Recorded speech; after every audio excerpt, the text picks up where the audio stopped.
All right, there is a massive weekend of hurling ahead with the quarterfinals of the All-Ireland Championship, Dublin against Cork and Tipperary against Waterford. But in terms of hurling, there's really only one story this week, and that is the retirement of one of the greatest of all time, Joe Canning. To talk a bit more about the brilliance of Canning, I'm joined by our very own Tommy Walsh. How are you keeping, Tommy? Yeah, how are you, Nathan? It was a bit of a shock, I think, for everybody, particularly us hearing off the ball yesterday when Joe announced that 32, he was done. I say one of the all-time greats. You played with some of the all-time greats. You were one of the all-time greats, and you played against many of the all-time greats. Where does he rank for you?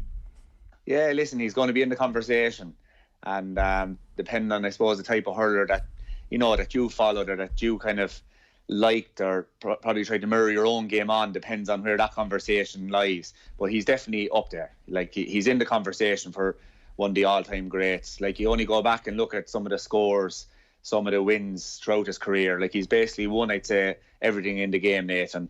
Then on a personal level, like the achievements he has made, like hurler of the year, young hurler of the year, man of the match in a club All-Ireland final, like at 17 years of age. The list goes on and on. But I think the real, where do people lie with Joe?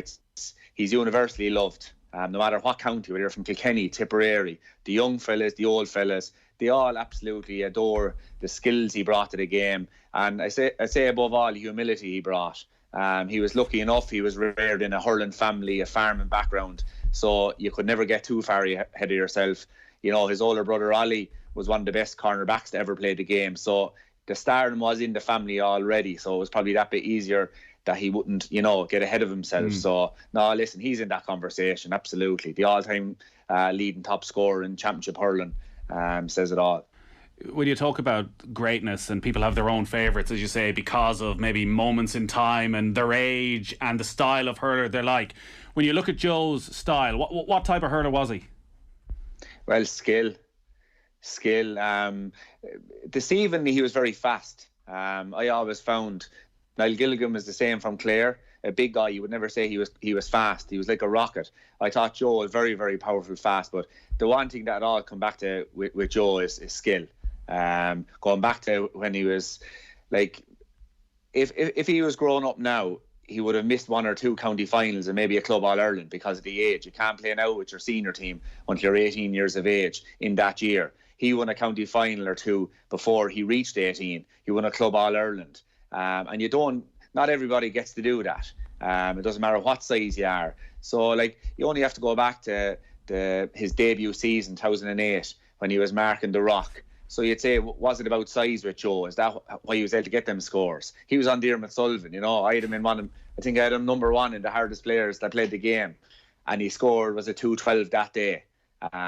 2008, Cork were in their pomp as well at the time, that great Cork team of the mid-noughties. So what would always go back to me with Joe is skill. Like sideline cuts, scored 27 of them. That's only a small thing. He scored, 4 sideline cuts in last year's All-Ireland semi-final. He scored 116 in a Fitzgibbon Cup final that they lost. They'd won it the previous year with LIT, but the following year they got to another Fitzgibbon Cup final. They lost. He scored 116. I think he scored another 4 sideline cuts. Like, look at the all-time leading sideline cuts in championship hurling. He is 27. The next nearest to him that's playing still today is Austin Gleeson on 6. Like, I was practicing since lockdown came in. I've been practicing sideline cuts and I still can't get 20 or 30 yards over the bar. So, like, some lads have just this insane talent and then they back it up with years and years and years of hard work. And Joe did that. And the mental side of it as well, I think he deserves huge credit for the mental side of it, Nathan. The pressure that man was under since he was 16 years of age. No other player, I'd say, in history really has gone through that same pressure that I can remember. And that's my opinion. You go to, say, our Kilkenny team, Henry Shefflin. Many call Henry the greatest player that ever played the game.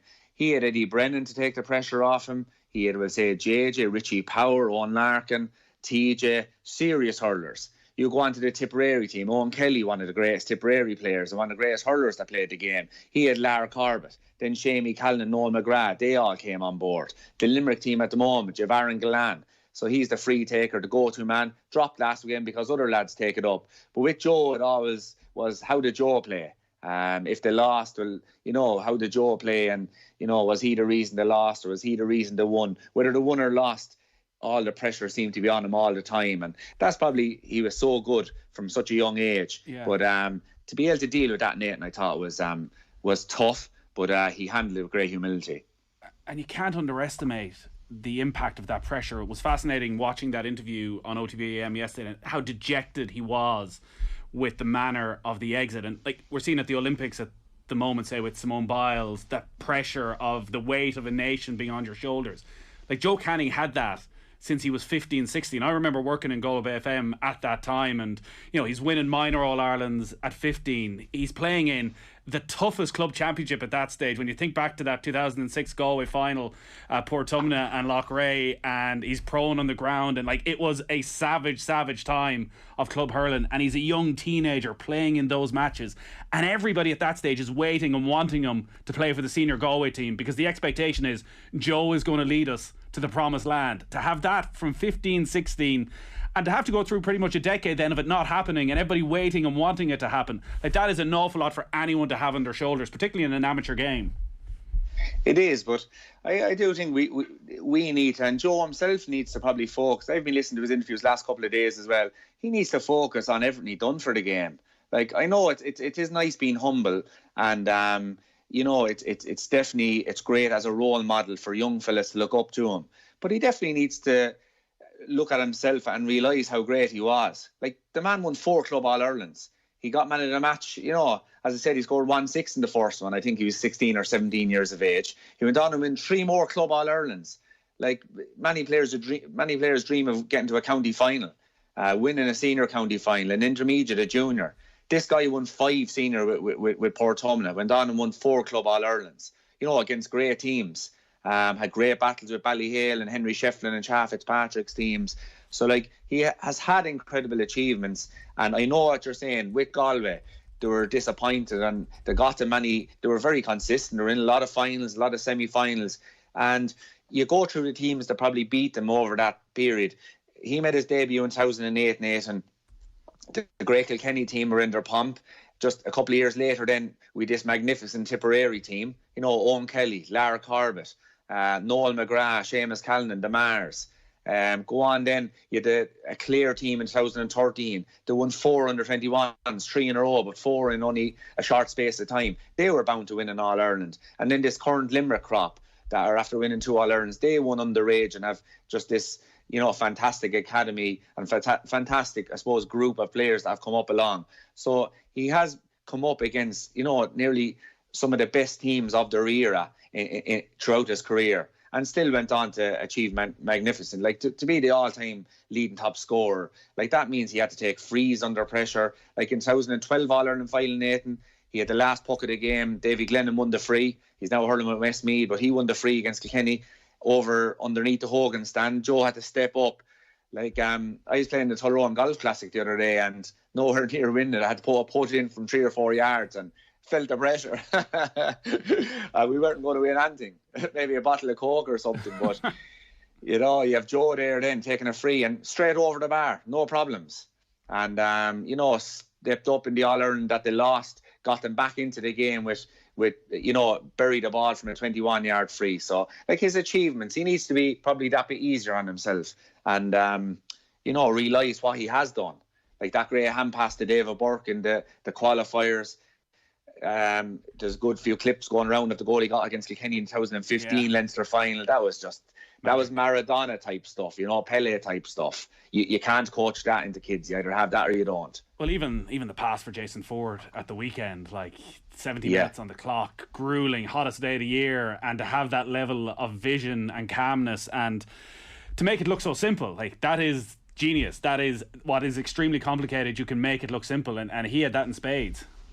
Yeah, absolutely. And if they had been lucky enough to win that match, it'd be a point or two. Suddenly we'd be talking about all them passes as opposed to maybe him retiring now, yesterday. So, in team sports especially, the team wins by a point. You could have the same performance. The team wins by a point. You had a 9 out of 10 performance. The team loses by a point, but you put in the same performance, you go down to maybe a 6 or a 7. That's team sports. You have to just go with the the highs and the lows. But no, I'd say, to be honest, my own opinion, why he's retiring early is injuries. I know myself, when you're injured, some players are able to just peak for championship. So they mind their injuries, they play, bits and pieces throughout the year. And Michael Fennelly from Kilkenny would have been a great example. He was able to mind himself, get the injuries right, do his own personal training and play the championship games. But Joe, by him, he wants to be involved in every training session, every game. And he listed out the injuries that he had alone this year. They're all niggly injuries. When you're talking about thumb injuries and finger injuries for a free taker, when you're out pucking the ball off a wall and suddenly it's pain, it is, the enjoyment would go out of it. So yeah. I can understand, and I think injuries definitely has played a lot. He's had terrible injuries, hamstring coming off bones. Last year's semi-final he went off was a concussion. So he has had tough injuries. You mentioned, say, some of the players you played with Kilkenny and the team ethic that was there in that great Kilkenny side, and every match there might be a different man of the match, and you get it one day and JJ get it another day, and if Henry had a quiet day, Richie Power would step up or Owen Larkin would step up. With Joe, I don't want to insult the players he was with and say they were a one-man team, but when you were with Kilkenny and you were playing Galway and you were thinking about how to stop Galway, how much time was spent before the match thinking about Joe Canning? Yeah, we'll see. Brian Cody's philosophy was nearly ourselves, Now, definitely in the 2012 All-Ireland final, they had beaten us in the Leinster final, so we put JJ out in them, as far as I can remember. And, lucky enough, JJ was just so good. Joe started off well, and if it had to be in a lesser defender, let's say Joe, he got a magnificent goal in the first half, swiveled through a good few Kilkenny players. He wrong-footed me as well as coming out to meet him, and put the ball in the back of the net, scored a couple of points. But if you had to be marking a lesser defender, he probably would have went on and had a glorious second half. But JJ was just so good that he did get to grips with him probably in the second half. But as well as that, in that 12 All-Ireland final, they went back fierce defensive. So they attacked us from the minute one in the first half. But in the second half, they went defensive. So we were just attacking them. But possibly if they had attacked us that bit more, he would have went on and, they could have won that game. But listen, we had probably a lot of good defenders. You had Jackie Tyrrell, Noel Hickey, so you didn't have to man-mark him as such, but we definitely man-marked him in 2012. We put JJ out on him because he was having a serious year. And now I gave him 2 sideline cuts in the Leinster final. You probably haven't seen that clip. I have seen it because I'll tell you what I saw. I googled Tommy Walsh and Joe Canning, and I'm sorry to tell you, Joe, or Tommy, the first thing that comes up is your sideline pucks straight into the hands of Joe Canning. Yeah, because when he retired there yesterday, Daddy said, I hope he thanked you, did he? And I didn't know what he was talking, but he said, why would he be thanking me? He said, you gave him them 2 sideline cuts in the Leinster final in 2012. Jeez, I said, he wasn't going great. I said, I wanted to get him into the game. And you're still practicing the sideline pucks? Yeah, and they're getting worse. So, look, as you're saying, Kilkenny, there wasn't a huge amount of man marking going on. Would you have spent much time in many of those big games in similar parts of the pitch to him in terms of, assessing his movement compared to other great forwards of the era? Yeah, you see, he spent most of his time when I was hurling full forward. I didn't come across him that much at all, thank God. But we were kind of zonal defenders when we were playing, so he would have been in the area a lot.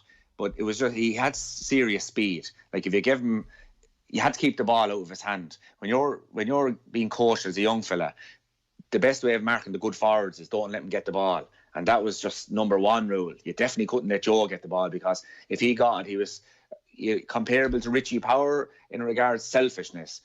Joe was, completely selfless. So if there was a guy in a better position, he would give it to him. He wouldn't just be trying to rack up scores and get his name on the team sheet. So you just couldn't let him get the ball. Other forwards, they might be going for their own score, so you could close in on him and try and get in the block. You knew what they were going to do. But with Joe, you didn't. If you close in on him, he'd turn you, pass it off, goal chance. If you give him a bit of space, he'd pop it over the bar. So, listen, you just had to keep the ball out of his hand. That was really the main, I suppose, game plan marking him. His passing ability, because, the record books will show the all-time greatest scorer in championship history, but like, it's almost Messi-esque. We talk about Messi, we talk about his goal scoring records. Messi's probably the best passer of the ball in the history of football as well, with the way he can thread the ball through a needle. Like, Joe even touched on that himself in the interview yesterday of, you know, he always felt he had to be unselfish, because if he didn't give the ball, maybe Delay wouldn't give the ball to him. Like, we touched on the pass to Jason Ford, you mentioned a couple as well. Like, that part of his game, that work ethic, that team ethic of not being the superstar, of actually realising I can't do all of this by myself, is just a part of the brilliance.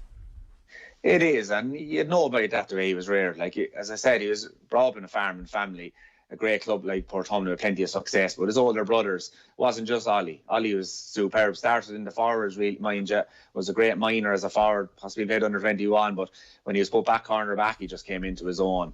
And you know, definitely the best, I'd say, cornerback that I would remember that ever played for Galway, and he'll be in the conversation, the best cornerback that ever played the game. He was that good, Ollie Canning. Like, he used to score points from cornerback. That was when the ball wasn't as light as it is now. And there was a qualifier against Tipperary, I think. Could have been even Mark Owen Kelly that day, probably up in Pairc Stadium. But, you know, for a cornerback to do that. So Joe grew up with that. Like, he grew up in a Pairc Ui team with Chunky Hayes, Damien Hayes, and all these guys that were well-grounded, good crack, but well-grounded. So that definitely helps, you know, when you grow up from a young age on a successful team where you might be a star, but there's other stars. Like, you look at Damien Hayes' record in club finals, often scoring 2-2 and goals and points, and Chunky 5 points from play. So there was other stars in that Pairc Ui team where Joe wasn't just the Joe show, the only show in town. So when he grew up with that, it probably kept him well grounded. And you know by Ollie and all the lads, his other brothers played for him as well. So you'd never be like get too far ahead of your post. But like, you know, we need to focus in on club, like you were talking about minors. Jimmy Doyle from Tipperary, I think he's one of the only lads I remember to win 3 in a row, or 3 minor All-Ireland titles. Now, I know that the cornerback for Galway on this 4 in a row minor winning team for Galway, I think the cornerback has won 3 now. But Joe was going for 3 as well, and they were just pipped by Tipperary for 3 All-Ireland final. You know, minors, and like, that's incredible stuff, really. Won a 21, won a Fitzgibbon Cup. Possibly he was in LIT that time, I'd say it was with Davy Fitz and that, and possibly Owen Kelly, Jackie Thurles, Shane McGrath, all that great team. So, like, you go to any age group, any level, he has won. And he has performed, you know, 5 All-Stars, young hurler year in 2008. Like, there was a scene, you know, there was an All-Ireland semi-final, I think it was 2009. I'm not sure who was against. He scored 4-7 or 4-9. Like, to score 4-7 or 4-9, now I know they lost that day, but that obviously wasn't his fault. To score 4-7 or 4-9 in an under-13 match would be fair going. And that's if you're the biggest lad in the team. He scored an under-21 All-Ireland semi-final. Just magical stuff, you know. Yeah. Well, look, he has plenty of spare time in his hands now. Maybe you can get him down to Tullaroan and he can give you a few lessons on the old sideline pucks. You could bring him into the championship this year. He's more than welcome. Tommy, great stuff. It's a big weekend of hurling, obviously. Dublin, Cork, Tip, Waterford. What are you expecting? Yeah, sure. Cork and Dublin, Tip and Waterford. So I'd be expecting Tipperary. Like, I've heard recently that their young lads are absolutely flying it, you know, in A versus B games and in challenge matches against other counties. So it'll be interesting to see will Liam Sheedy bring in the young fellas, you know, and freshen up the thing, or will he stick and keep with the guys that are 32, 33? You see, the hard thing for Liam Sheedy is these guys won him in All-Ireland in 2010. He came back then in 2019 to maybe shake things up, but because the guys were still the best players on the team, he picked them to win him on All-Ireland again. So they have repaid his faith in him before. So does he put faith in these guys again, or does he try and freshen up a little bit, play guys that may be in better form? I don't know. Like, if that game was blown up after 40 minutes the other day, we'd be all saying Tipperary are nailed on for the All-Ireland. So, you know, he has a lot of decisions. I think the mental side of it is the biggest question for this Tipperary team at the moment. It was such a disappointment. They had the Munster Championship, you know, medal in one pocket, and it was taken away from them in the third quarter. So it's to recover mentally from that. I think that's the biggest. We all know they have the skill. So will they recover from that? I think Tipperary will, and I think they will stay up in All-Ireland semi-final with Kilkenny. I would say on the other side, that Liam Cahill, you know, he was going for that Tipperary job a couple of years ago. Liam Sheedy came in at the last minute and the job became his. So I know he, you know, although he's a big Tipperary man, a great Ballingarry club man, you know, he will probably be motivated to prove that he is a very good manager. He has proven that last year. He's proven it with the Tipperary under-20s and under-21s and minors. This guy he's a winner. He's a serial winner, Liam Sheedy.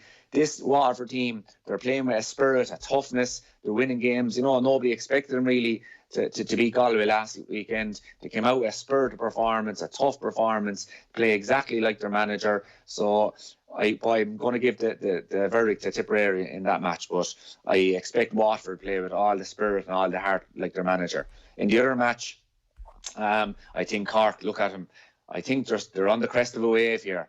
Underage, minors, 20s. They won the 20 All-Ireland not so long ago, 3 or 4 weeks ago against Dublin down in Owen Park. Came along last night, was it, and won the Munster final. So they're on the crest of a wave. Young lads coming in left, right, and centre. Who, Cork? Well, my three at the start of the year were Limerick, Kilkenny and Galway. And Galway are gone, so... You're not changing your mind. But listen, no, you don't say Kilkenny are the best team in the country. You can say they're the second best team in the country. Who could beat the best? But yeah, no, they're on the crest of a wave. A team like that is very, very dangerous. You know, very, very dangerous. A confident team, and I said it before. Cork will win in All Ireland, or they'll be in contenders to win in All Ireland when they get that savagery and toughness in their defending, not just their backs, their forwards as well. I've seen that with their underage teams the last few weeks. If that, you know, transcends into the senior team, absolutely they'll have a chance to win the All-Ireland.